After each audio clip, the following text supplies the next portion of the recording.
thank you, Brother Najib, and thank you to all who have joined the seminar. I was just, reviewing several articles, including book review by the latest publication on China and ASEAN by David Shambong. Some of you knows he is not a ASEAN or Southeast Asia specialist, but a China specialist, a noted scholar. And essentially, there are a few points he makes which I agree. One is that the Chinese Communist parties, particularly the chairman for life, Xi Jinping's, rhetoric of, China and BRI or Belt and Road Initiatives that uses the term a community of common destiny. It's essentially a empty rhetoric that is designed to suck, as many as 80 countries into China's orbit of influence and control of various strengths. First, I know we will be talking about, China's, uses of multiple strategies, particularly the use of its financial might to advance its own strategic and nationalistic interest. But I think there is a larger context that we need to recognize. What strikes me looking through different moves that China has made over the last, let's just say, 30 years since the collapse of the former Soviet Union. What we are seeing is an unconcealed grand strategy that China is pursuing, using the discourse of economic development and also the economic complementarity. That is to say, entering into relations with China is mutually beneficial to all the partners, both China and smaller nation states. That is actually the equivalent of the old civilizing mission rhetoric. Yeah? You enter with the colonizing power, you enter into some kind of relationship at gunpoint, or as we say in the among the post-colonial the study scholars, this is a combination of gunboat diplomacy, threats, incentives, and then the sweetness and whatnot. And so I think China's debt trap diplomacy cannot be understood outside this context of the new colonizing mission that is presented as developmentalism. Also, China's move in this direction began with the development loans, rather than just simply China's attempt to draw different countries bilaterally into its orbit. As you would recall, the World Bank and other multilateral development banks had in the past, particularly towards the end of the Cold War, set conditionalities, at least there was a short period during which development loans were conditioned on improving the human rights behavior of the recipient countries. But China began to move into that development space, no string attached. China began to provide loans. And there was one major mistake that Western liberal democracies made, who were the largest donor countries in this area of development financing. That mistake was that instead of promoting and protecting, democratic values or human rights standards, the Western countries themselves lowered those standards, and China became much more aggressive in that direction. Yeah. And secondly, I think what we saw in places like Burma or Myanmar, my own country of birth, is the very aggressive pursuit of Chinese, or I should say, my comment is not directed as Han or other Chinese as people, but the Communist Party's institutional pursuit of its own economic, commercial, strategic, military, and geopolitical interest. And so I want to make sure my criticism of the China is not directed at Chinese people in any way, shape, or form. So the way China has pursued Burma is predicated on the fact that, one of the major mainland ASEAN countries, such as Burma, has been periodically or for long periods isolated from the international community, primarily because of the Burmese military's internal persecution, political repression of ethnic and religious minorities. And that, for the longest time, from about 1989 until the end of the 1990s, and well into the 2000s, Burma was a pariah state. And there was a short window where Washington and European Union renormalized the relations with Burma, and again, for their own interest, and not because Burma had improved its human rights record, or like moving away from the past of repressive policies towards local domestic populations. So there's a direct correlation between the Burmese state,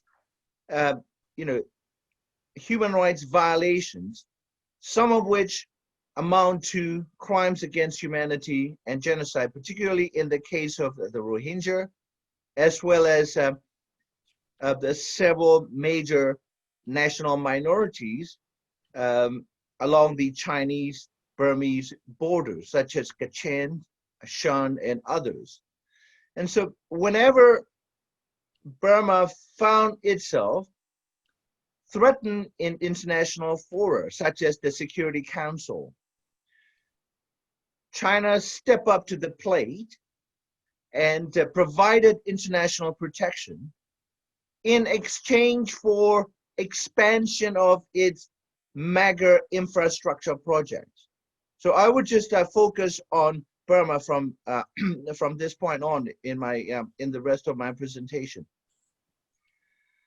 What we are witnessing from the Burmese perspective, I'm talking about the civil society's perspective, not the National League for Democracy, the ruling civilian party, or its partner, the military.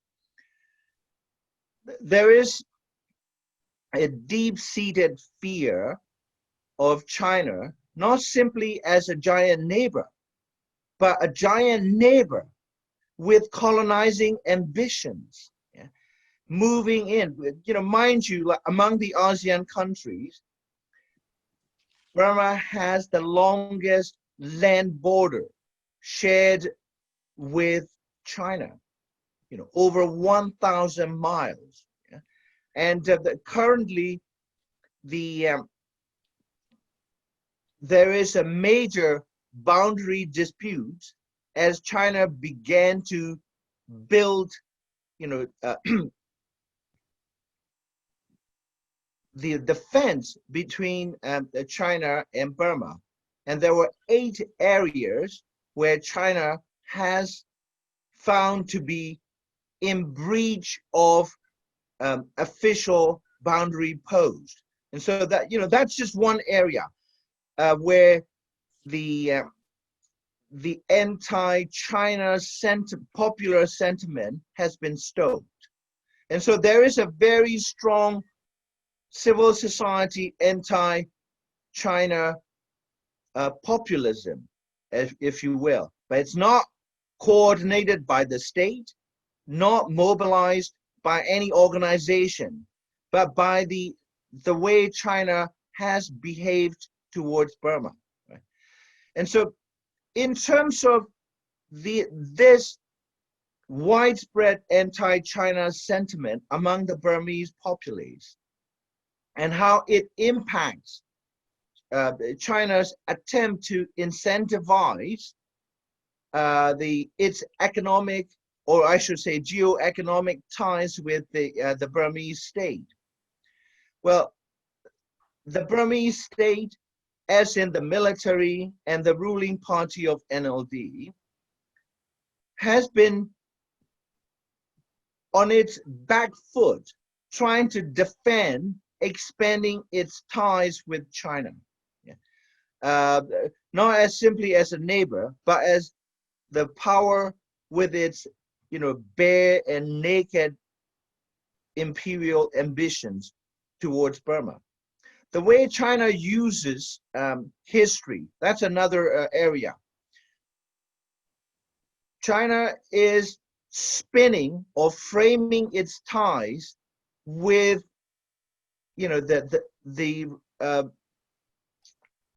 as a bilateral tie between two basically siblings.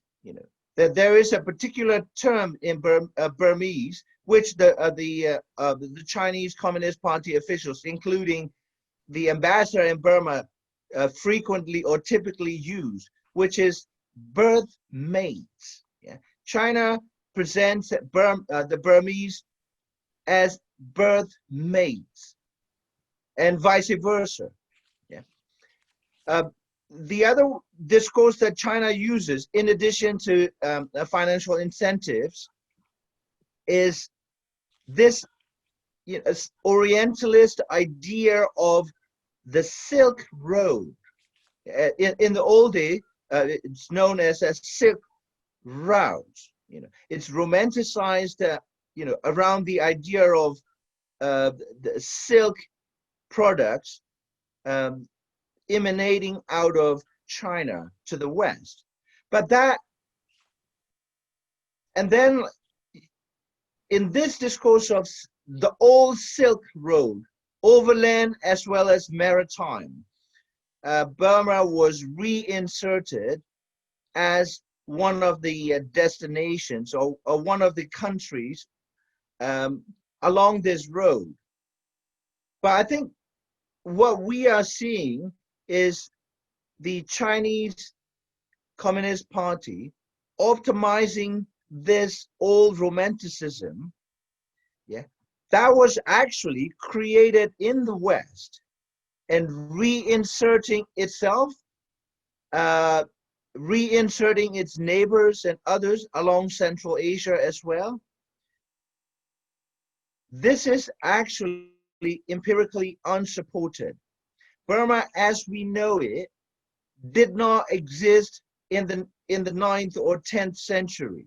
Yeah, the ties between, China today and Burma those days did not exist. We are not talking about two political states interacting. We are talking about, traders and artisans and whatnot interacting, right? And so what we are seeing is the Chinese Communist Party reinventing the history that did not exist in the past and presenting as something that was harmonious, that served the interests of all the parties that are party to this this Silk Road discourse. Yeah?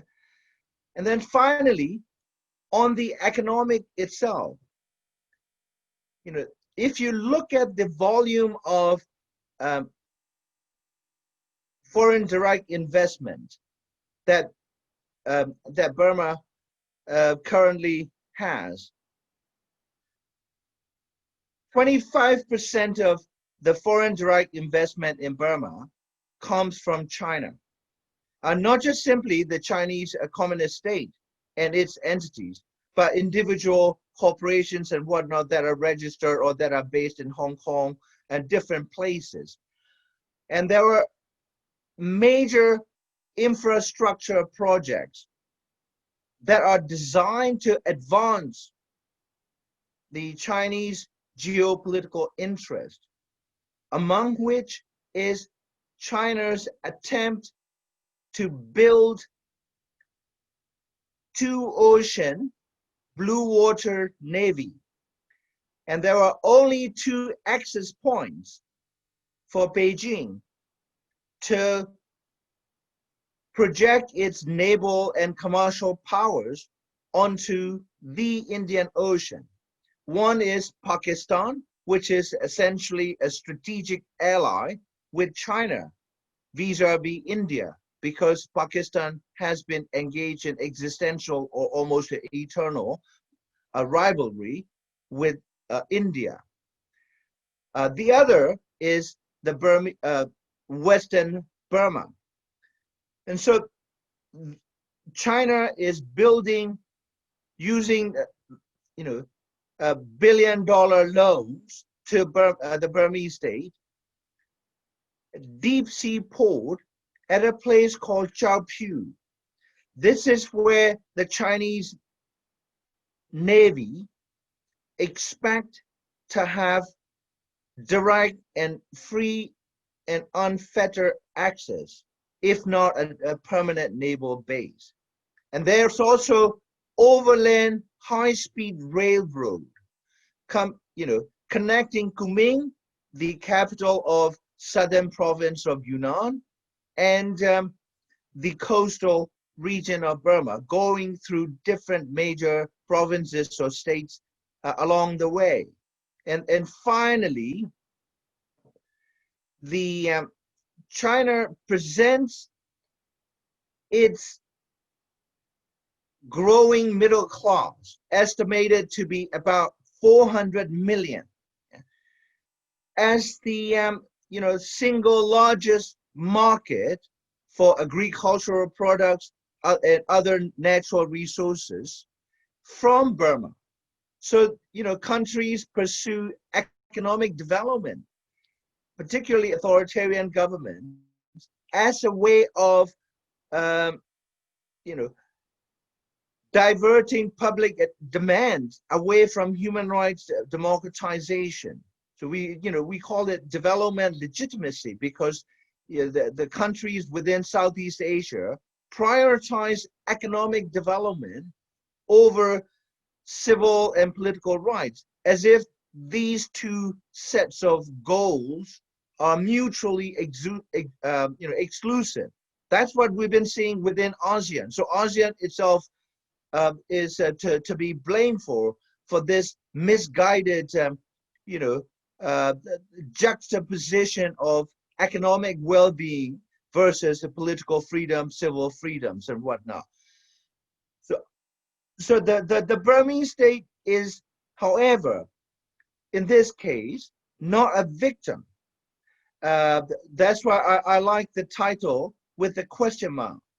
Are ASEAN states victims? No. The Burmese state is engaged in also, on its part, multiple strategies to make sure it doesn't get swallowed up. Essentially, it doesn't, the Burmese are, particularly political actors, even though they are being cornered by, the human rights sensitive Western powers, in terms of the Burmese genocide of Rohingyas and internal colonial wars against other minorities. The Burmese are also pursuing multiple strategies to basically push back the Xi Jinping's very aggressive and unconcealed pursuit of essentially nationalistic and colonial agenda with respect to Burma. Yeah? And so, the Burmese have built ties with Putin's Russia militarily. The Burmese brought in Indian actors. There's a parallel deep sea port along the same Western Burmese coast of Rakhine, where Indians are given the right to develop. The Burmese state has aggressively pursued German firms and Swiss firms to reassess, multi-billion-dollar development projects that it has entered into contract with Beijing. And so there are multiple strategies small countries like Burma is pursuing. So although Burma is small, it is not a victim. So this is an unfinished business. So I'll stop there and allow other speakers to contribute.